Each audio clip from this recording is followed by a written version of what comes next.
الحمد لله وكفى وسلام على عباده الذين اصطفى أما بعد فقد قال الله تبارك وتعالى في القرآن المجيد والفرقان الحميد فأعوذ بالله من الشيطان الرجيم بسم الله الرحمن الرحيم إن عدة الشهور عند الله 12 شهرا في كتاب الله يوم خلق السماوات والأرض منها 4 حرم ذلك الدين القيم فلا تظلموا أنفسكم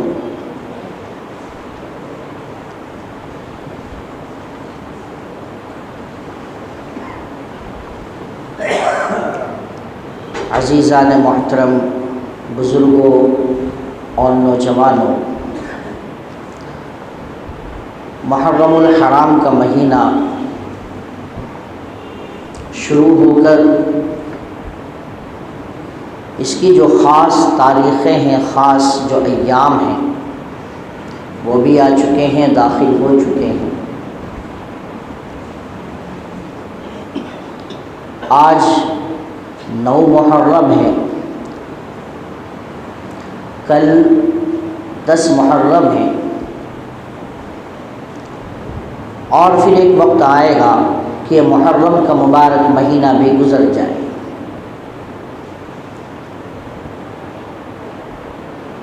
اللہ تبارک و تعالی نے روز اول سے اور اس دن سے، جب سے اللہ تبارک و تعالی نے زمین و آسمان کو پیدا فرمایا، اسی وقت سے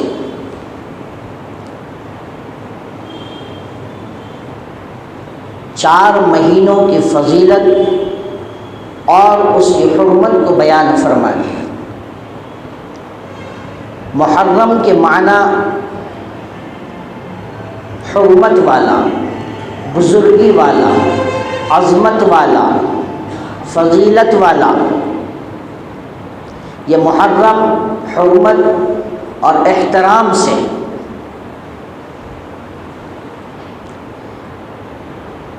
یعنی عظمت والا مہینہ، اور اس کے اندر کسی چیز کی یا کسی مہینے کی حرمت اور اس کی عظمت، اس کے اندر کسی چیز سے بچنے کا حکم جو اللہ تبارک و تعالی نے فرمایا ہے، یہ اس کی عظمت کی وجہ سے فرمایا ہے، یہ اس کی حرمت کی وجہ سے فرمایا ہے۔ اور جیسے دن، جیسے ایام اور جیسے مہینے اور جیسی راتیں ہوتی ہے، ان مخصوص ایام اور مخصوص دنوں کے اندر، مخصوص راتوں میں، مخصوص اوقات میں کیے جانے والے اعمال کا اجر بھی اللہ تبارک و تعالی بڑھا دیتے ہیں، ان کی خصوصیت کی وجہ سے۔ جہاں پر اچھے اعمال کا اجر اللہ تبارک و تعالی بڑھا دیتے ہیں، مخصوص وقت کی وجہ سے، ایسے مخصوص اوقات میں اگر کوئی برا کام کیا جائے تو اس کا وبال بھی دگنا ہو جاتا ہے۔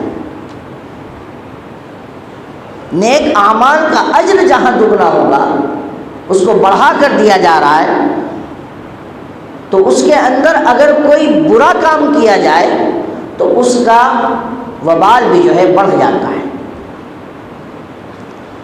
جو آیت کریمہ تلاوت کی اللہ تبارک و تعالی، اس آیت کریمہ کے اندر ارشاد فرماتے ہیں، ان عدت الشہور عند اللہ، کہ مہینوں کی تعداد اللہ کے نزدیک 12 ہے۔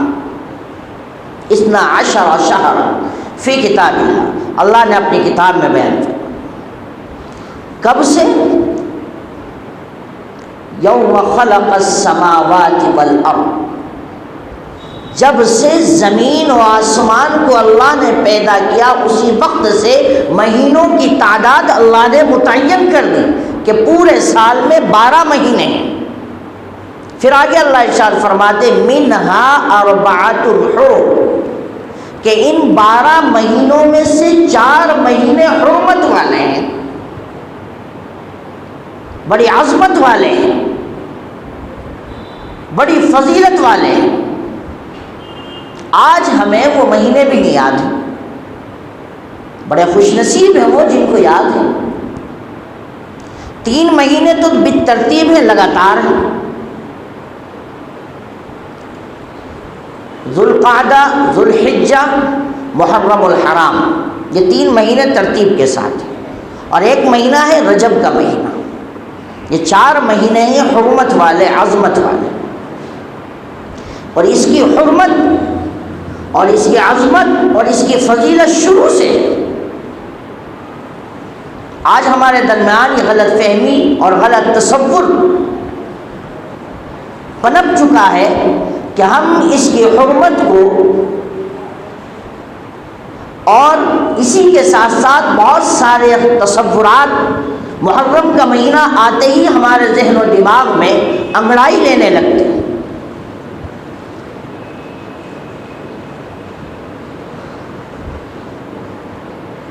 بہت سو کے ذہن میں محرم کا مہینہ آتے ہی اس مہینے کی نحوست آنے لگتی ہے کہ یہ بڑا نحوست والا مہینہ ہے، بڑا بے برکتی والا مہینہ ہے۔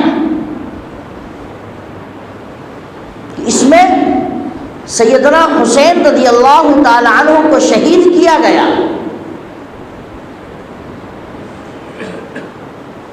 بڑا سوگ کا مہینہ مانتے ہیں، ماتم کا مہینہ سمجھتے ہیں، حالانکہ یہ بڑی فضیلت والا مہینہ ہے، اور اس کا احترام صرف ہم ہی نہیں بلکہ غیر مسلموں کے یہاں بھی اس کا احترام تھا۔ آپ علیہ الصلوۃ والسلام کے مبعوث ہونے سے پہلے یہودیوں، غیر مسلموں کے یہاں اس کا احترام تھا، اور اتنا احترام تھا وہ اس کو ان مہینوں کو اتنی عظمت والا سمجھتے تھے، گردانتے تھے کہ ان کی پرانی جو رنجشیں ہوتی تھی، جو پرانی لڑائیاں ہوتی تھی اور وہ کرتے چلے آ رہے ہوتے تھے، تو ان ایام کے آتے ہی وہ لڑائیاں بند کر دیا کرتے تھے، چاہے وہ کسی بھی صورتحال کی ہو، چاہے وہ کیسی کنڈیشن میں ہو۔ مہینہ داخل ہوا، اس مہینے کے احترام میں وہ اپنی لڑائیوں کو ختم کر دیا کرتے تھے کہ نہیں، حرمت والے مہینے شروع ہو گئے، اس میں کوئی لڑائی نہیں، ایسا اپنے آپ پر کنٹرول کر لیا کرتے تھے اس کی عظمت کی بنا پر۔ اور ہم اس الٹا سمجھتے ہیں، الٹا تصور کرتے ہیں کہ حضرت سیدنا حسین رضی اللہ تعالی عنہ کی جو شہادت ہوئی ہے، اس شہادت کی بنا پر یہ مہینہ عظمت والا ہے۔ نہیں، حضرت سیدنا حسین رضی اللہ تعالی عنہ کی شہادت سے پہلے ہی قرآن کریم میں اللہ نے اس کی عظمت اور بزرگی اور اس کی فضیلت کو بیان فرما دیا۔ شہادت سے بہت پہلے قرآن نازل ہوا، جب سے شہادت تو بعد میں ہوئی، بلکہ یہ حضرت حسین رضی اللہ تعالی عنہ کی خصوصیت ہے، ان کی فضیلت ہے، نہ کہ محرم الحرام کی فضیلت ہے کہ سیدنا حسین رضی اللہ تعالی عنہ کی شہادت کی وجہ سے یہ محرم کا مہینہ فضیلت والا ہے، ایسا نہیں، بلکہ الٹا، محرم کی فضیلت تو پہلے سے ہے، اور قرآن میں ارشاد فرمائی، قرآن پہلے نازل ہو چکا، سیدنا حسین رضی اللہ تعالی عنہ کی شہادت بعد میں ہو رہی ہے، تو یہ حضرت حسین رضی اللہ تعالی عنہ کی خصوصیت ہے، یہ ان کی فضیلت ہے کہ اللہ تبارک و تعالی نے ان کی شہادت اس مبارک مہینے میں مقدر فرمائی، یہ ان کی فضیلت ہے۔ اصل باتیں سمجھنے کی۔ خلاصہ یہ کہ بڑے فضیلت والے مہینے ہیں۔ آقا مدنی صلی اللہ علیہ وسلم نے فرمایا رمضان کے روزے فرض ہونے سے پہلے اس ماہ محرم کے مہینے کے روزے فرض تھے، لیکن جب رمضان المبارک کے مہینے کے روزے جو فرض ہوئے تو پھر اس کی فرضیت منسوخ ہو گئی، ختم کر دی۔ آپ علیہ الصلوۃ والسلام جب مدینہ تشریف لے گئے تو وہاں دیکھا کہ یہودی روزہ رکھتے ہیں 10 محرم کو۔ یہ ہم نے بارہا سنا ہے، لیکن اسی کے ساتھ میں دوسری بات سنانا چاہتا ہوں، اس کو سننے کے بعد، اس بات کو سننے کے اور سمجھنے کے بعد یہ دوسری بات سمجھ پائیں گے۔ تو آپ علیہ الصلوۃ والسلام نے معلوم کیا کہ اس دن خاص طور پر آپ کس کا روزہ رکھتے ہیں؟ تو یہودیوں نے عرض کیا کہ اس دن 10 محرم کو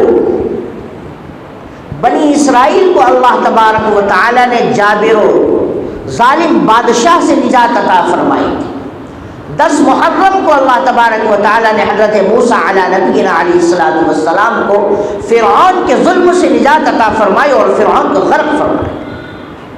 وہ واقعہ ہم نے بارہا سنا ہے۔ تو اس کی خوشی میں ہم روزہ رکھتے ہیں اور اللہ کا شکر ادا کرتے ہیں کہ اللہ نے جابر و ظالم سے ہمیں نجات نصیب فرمائی۔ تو اللہ کے نبی صلی اللہ علیہ وسلم نے جب ان کا جواب سنا تو فرمایا کہ اس کے تو زیادہ حقدار ہم ہیں۔ یہودیوں نے تو حضرت موسیٰ علیہ نبینا علیہ الصلوۃ والسلام کی تعلیمات کو مٹایا۔ آپ حضرت موسیٰ علیہ نبینا علیہ الصلوۃ والسلام کی تعلیمات کو تو ہم نے زندہ کیا ہے، ان کی تعلیمات کو ہم نے زندہ کیا ہے، اس کے زیادہ حقدار ہم ہیں کہ ہم روزہ رکھیں اس خوشی میں۔ تو پھر آپ علیہ الصلوۃ والسلام نے کو فرمایا کہ 10 محرم کو روزہ رکھیں۔ صحابہ کرام نے اس پر عمل کیا، لیکن ساتھ ہی ایک بات یہ فرمائی، بس یہ بات سمجھنے کی ہے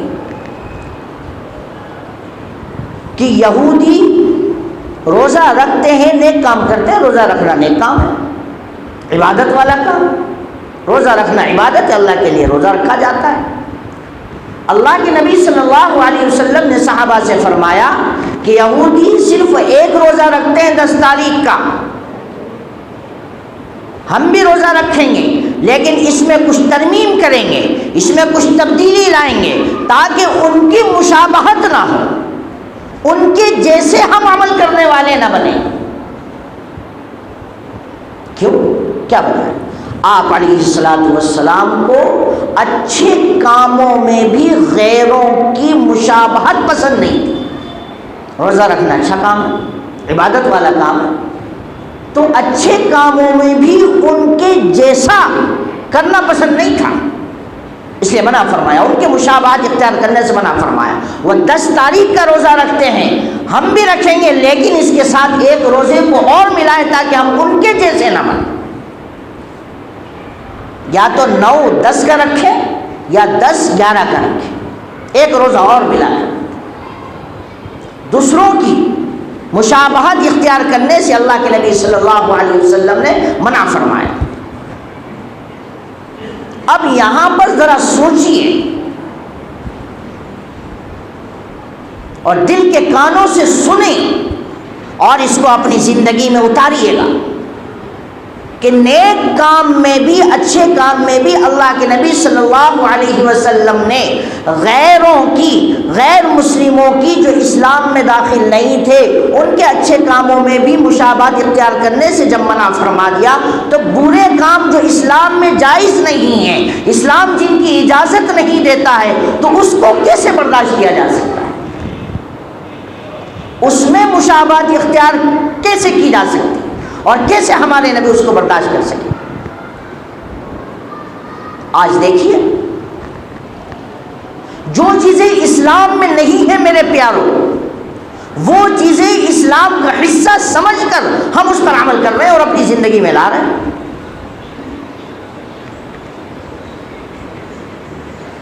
اس کا نتیجہ کیا ہے؟ اس کا نتیجہ کیا ہوا؟ اس سے آپ سمجھیں۔ اس کا نتیجہ یہ ہوا کہ ہم نے غیروں کی ہر چیز میں مشابہت اختیار کی ہے، شکل و صورت میں مشابہت اختیار کی ہے، لباس میں مشابہت اختیار کی ہے، چال چلن میں ہم نے مشابہت اختیار کی ہے۔ کون سا ایسا ہمارا کام ہے جس میں ہم غیروں کی مشابہت اختیار نہیں کر رہے ہیں؟ ارے مفتی صاحب یہ کیا کہہ رہے ہیں آپ؟ ہمیں غیر بنا دیا آپ نے، ہمیں غیر بنا دیا۔ بہت سے ایسے کام آپ کو نظر نہیں آ رہے جس سے ہم مسلمان دکھتے ہیں، مسلمان سمجھے جاتے ہیں بہت سے کام، لیکن میرے پیاروں بہت سے ایسے کام جو غیروں کی مشابہت اختیار کر کے ہم نے اپنی زندگی میں پیدا کر لیے، وہ غالب آ چکے ہیں، اور ایسے غالب آ چکے ہیں کہ ہمیں پہچاننا مشکل ہو جاتا ہے شکل دیکھ کر کے مسلمان ہے یا نہیں، اسے سلام کیا جائے یا نہ کیا جائے، اس کے کپڑوں کو دیکھ کر سوچنا پڑتا ہے کہ پتہ نہیں مسلمان ہے یا نہیں۔ آپ ایسے علاقوں میں جائیے اور جا کر دیکھیے، آپ سوچنے پر مجبور ہو جائیں گے کہ اسے سلام کیا جائے نہ کہ پتہ نہیں مسلمان ہے یا نہیں۔ بتائیے مشابہت ہے؟ ایک جیسے لگ رہے ہیں۔ میرا مسلم بھائی بھی وہی لگ رہا ہے جو غیر مسلم لگ رہا ہے، میرا مسلمان، میرا پیارا مومن وہ لگ رہا ہے، وہ دکھائی دے رہا ہے جو غیر مسلم دکھائی دے رہا ہے، اور سوچنے پر مجبور ہونا پڑ رہا ہے کہ میں اسے سلام کروں یا نہ کروں۔ اب آپ بتائیں غالب ہے کہ نہیں ہے؟ اللہ کے نبی صلی اللہ علیہ وسلم نے اچھے کاموں کی مشابہت سے منع کیا ہے، تو برے کام کیسے برداشت کیا جائے؟ آج اسلام کے نام پر کیا کیا نہیں ہو رہا ہے۔ جو چیزیں اسلام میں داخل نہیں ہیں وہ چیزیں ہم نے داخل کر کے اس کو اسلام کا حصہ سمجھ لیا۔ 10 محرم کو ہم سب جانتے ہیں کیا کیا علاقوں میں، ہندوستان میں کیا کیا نہیں ہوتا ہے۔ جو شیعوں کے کام ہیں، جو صحابہ کو گالی دیتے ہیں، جو حضرت ابوبکر کو گالی دیتے ہیں، جو صحابہ کو مانتے نہیں ہیں، یہ ان کے کام ہیں، وہ نہیں مانتے نہ مانیں۔ لیکن جو اہل سنت والجماعت ہیں، اہل سنت والجماعت وہ کہلاتے ہیں، یہ سن لیجئے کون کہلاتے ہیں؟ جو حضرت امام ابو حنیفہ رحمۃ اللہ علیہ، حضرت امام شافعی رحمۃ اللہ علیہ، حضرت امام مالک رحمۃ اللہ علیہ، اور حضرت امام احمد ابن حنبل رحمۃ اللہ علیہ، ان 4 اماموں کے مسلک کے مطابق جو عمل کرنے والا ہوگا وہ اہل سنت والجماعت میں سے وہ سنی ہے۔ اور ہماری کتابوں میں جو خرافات، جو چیزیں آج جنم لے رہی ہے، لے چکی ہیں اور ہمارے دلوں میں گھر کر چکی ہیں، کسی کتاب میں اس کی اجازت نہیں۔ آج ڈھول تاشے بجائے جا رہے ہیں، کس بنا پر؟ بتائیے، یہ غیروں کا طریقہ ہے، اس میں ڈھول تاشوں کی کیا ضرورت ہے؟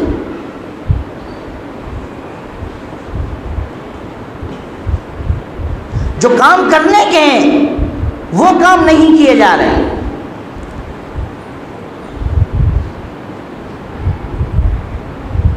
اور جو نہیں کرنے کے اس کے بارے میں بڑے فکر مند ہوتے جا رہے ہیں۔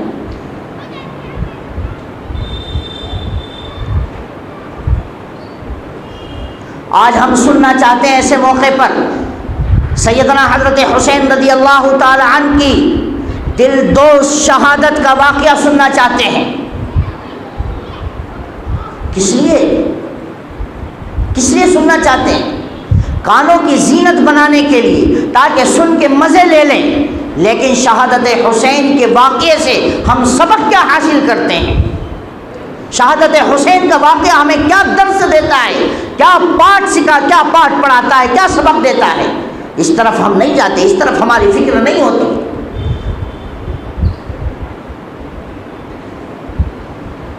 خلاصے کے طور پر شہادت حسین رضی اللہ تعالی عنہ کا واقعہ ہمیں یہ سبق سکھاتا ہے کہ باطل کیسا بھی طاقتور ہو، باطل کس حال میں بھی ہو، ہمیں حق پر ڈٹے رہنا ہے، ہمیں صحیح پر ڈٹے رہنا ہے، ہمیں 1 انچ بھی اس سے پیچھے نہیں ہٹنا ہے، چاہے جان جائے تو چلی جائے، لیکن باطل کے سامنے اپنے آپ کو کبھی جھکانا نہیں۔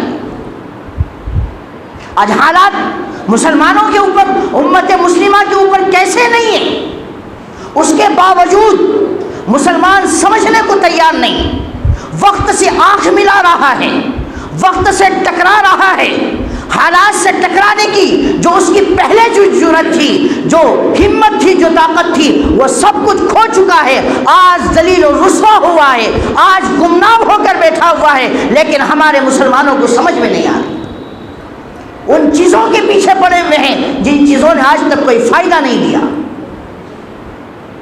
بتائیے کیا یہ حقیقت نہیں ہے؟ اسی لیے آج وقت ہے سنبھلنے کا، وقت سے آنکھ نہ ملائیں۔ کسی شاعر نے کہا صبح مغرور کو وہ شام بھی کر دیتا ہے، صبح مغرور کو وہ شام بھی کر دیتا ہے، شہرتیں چھین کر گمنام بھی کر دیتا ہے، صبح مغرور کو وہ شام بھی کر دیتا ہے، شہرتیں چھین کر گمنام بھی کر دیتا ہے۔ وقت سے آنکھ ملانے کی حماقت نہ کرو، وقت انسان کو نیلام بھی کر دیتا ہے۔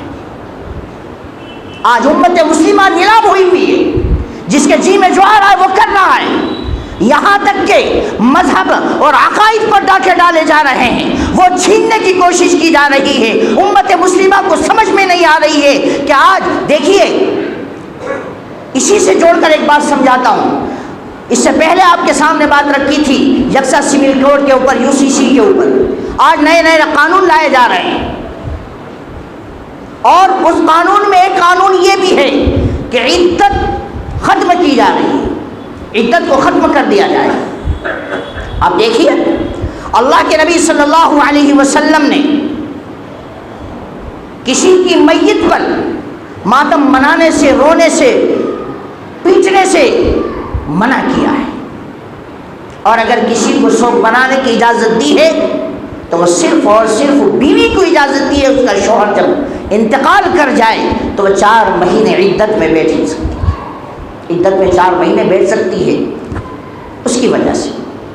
باقی 3 دن سے زیادہ کسی کو بھی ایسے موقع پر سوگ بنانے کی اجازت نہیں دی۔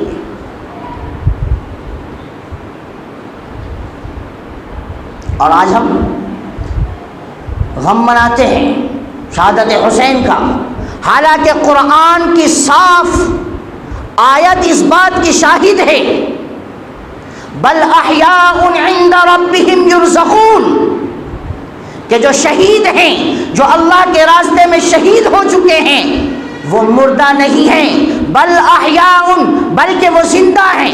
اور کیسے زندہ ہیں؟ ہمارا ایمان قرآن پر ہے یا نہیں ہے؟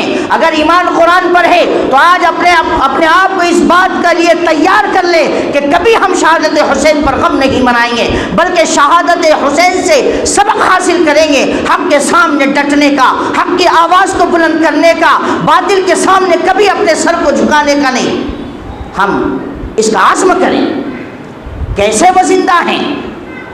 بل احیاء عند ربهم یرزقون، ان کو ان کے رب کے پاس رزق دیا جاتا ہے، رزق دیا جاتا ہے، ایسے زندہ ہیں۔ یہ قرآن کہہ رہا ہے، ہم قرآن کے ماننے والے ہیں۔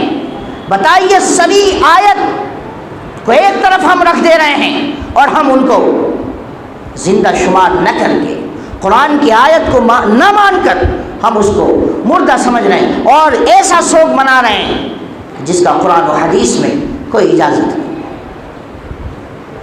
ذرا سوچئے گا اور پھر اپنے آپ کا فیصلہ لیجئے گا۔ میری جو بھی بات ہے، ساری بات کا خلاصہ صرف ایک بات میں عرض کرتا ہوں، اگر ہم آج وقت ہے سنبھلنے کا، صحیح اور غلط کو جاننے کا، صحیح اور غلط کو پہچان کر اس کے اندر فرق کر کے اپنی زندگی میں اس کو لانے کا، صحیح ڈگر پر اپنے آپ کو ڈالنے کا، اپنی اہل و عیال کو، اپنی اولاد کو اور اپنے آپ کو صحیح راستے پر ڈالنے کا ابھی وقت ہے۔ اگر اس وقت کو بھی ہم نے کھو دیا، اگر اپنے اندر دینی تعلیم کو پیدا نہیں کیا، دینی تعلیم کے حساب سے اپنے آپ کو نہیں چلایا، تو یاد رکھیے جتنا ظلم آج ہو رہا ہے، جتنا پریشان آج کیا جا رہا ہے، اور جتنی طاقت آج ہمارے میں ہے ان پریشانیوں سے لڑنے کی، ان پریشانیوں کو ڈھکیلنے کی، یہ ظالم کے ساتھ آنکھ میں آنکھ ملا کر بات کرنے کی، یہ ہمت بھی ہماری ختم ہو جائے گی۔ اسی کے تناظر میں محرم کا مہینہ، شہادت حسین کو یاد رکھیے، واقعہ کئی مرتبہ سنا ہوگا، اور اس بات کو سمجھیے۔ کہا کسی نے، حسن کے قاتل، علی کے دشمن، عمر کی عظمت سے جلنے والے، حسن کے قاتل، علی کے دشمن، عمر کی عظمت سے جلنے والے، حسین کو کربلا بلا کر یہی تھے پالا بدلنے والے، ہمیں صحابہ کے ساتھ تھے کل، ہمیں صحابہ کے ساتھ تھے کل، ہمیں مہدی کے ساتھ ہوں گے، ہمیں صحابہ کے ساتھ تھے کل، ہمیں مہدی کے ساتھ ہوں گے، ہمیں رہے ہیں، ہمیں رہیں گے نظام دنیا بدلنے والے۔ یہ کب ہوگا؟ یہ اسی وقت ہو سکتا ہے جب ہم شہادت حسین سے جو درس ملتا ہے اس درس کو ہم اپنی زندگی میں پیدا کریں، تعلیمات کو اپنی زندگی میں لائیں، ورنہ کیا نہیں ہوا؟ نظام دنیا نہیں بدلا، صحابہ نے نہیں بدلا، ایسی حکومت قائم کی کہ آج تک ایسی حکومت چلانے والا کوئی پیدا نہیں ہوا۔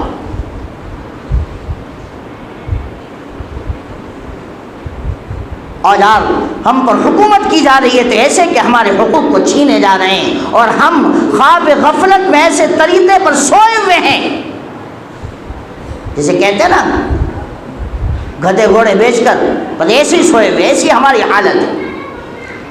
ہمارے دل اتنے مردہ ہو چکے ہیں کہ صحیح اور غلط کی تمیز کرنے سے قاصر ہیں، نہیں سمجھ پا رہے ہیں کہ وقت کو ضائع کرنے والی چیزیں کون سی ہے، وقت کو کام میں لانے والی چیزیں کون سی ہے، وہ اعمال کون سے ہیں جو ہماری زندگی میں کامیابی پیدا کرے گی، وہ اعمال کون سے ہیں جو ہماری زندگی کو ہلاک و برباد کرنے والے۔ اس لیے ضروری ہے کہ خود بھی ہم سمجھیں اور اپنی اولاد کو بھی سمجھائیں، اور صحیح راستے پر چلنے کے لیے ہم اپنے آپ کو تیار کریں۔ اللہ تبارک و تعالی ہمیں عمل کی توفیق نصیب فرمائے۔ وآخر دعوانا الحمدللہ رب العالمین۔ جن حضرات کی سنت باقی و سنت